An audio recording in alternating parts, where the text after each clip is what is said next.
baie mense wat victims is van hierdie soort van lewe sal die patrone ken. Jy weet, die vriendelikheid of die vrolikheid wat dan gewoonlik met die hulp met die hulp van alkohol begin ontaard in ontevredenheid of wat ook al, wat dan omsit in 'n fight, wat dan omsit in weet 'n uitbarsting, gegil en geskree, en wat dan weet jy, dan moet jy nou stil bly, jy moet jou bek hou, choop stil, want anders sal hy vir jou toegeslaan word. Of was kere wat ek net nie my mond kon hou nie. Die ongeregtigheid is net te groot. Veral in die beginjare het ek altyd probeer met logika kom. Ek het probeer verduidelik wat ek eintlik bedoel het, of wat ek eintlik gesê het was of nee, dit was nie soos wat jy dit gehoor het nie, dit was eintlik die. Maar ek het baie gou besef dat daai dinge nie, daai approach werk nie. Niks werk nie. Jy gaan geslaan word, of jy gaan geskop word, jy gaan aangerand word, omdat daai persoon dit nodig het om dit te doen.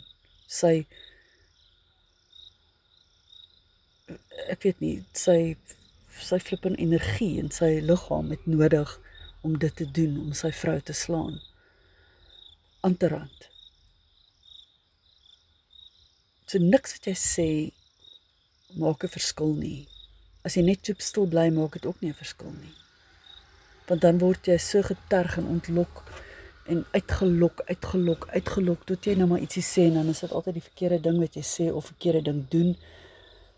Kamer toe gaan, deur toe maak, gaan slaap, wat ook al. Hoeveel keer was ek nie uit my slaap uit wakker gemaak nie, as ek weer sien en word die komberse van my afgegooi en dan word die vat net voortgesit. Daar's niks wat jy kan doen nie. Jy is 'n victim van hierdie persoon se rage. Jy kan niks doen nie. Terwyl jy in daai situasie is jy 'n slagoffer. En die statistieke wys vir ons hoeveel vroue en mans, maar meerendeels vroue is dood gegaan in daai omstandighede. Daar was net een houtjie te hard, daar was net een skop te skeef, daar was net een geweer naby, of jy weet, dit het net bietjie te ver gegaan en toe is daai persoon dood. 'n lewe wat verby is, 'n vlammetjie wat uitgeblus is. Tjoef, daar is dit weg. Tjoef, daar is ek weg.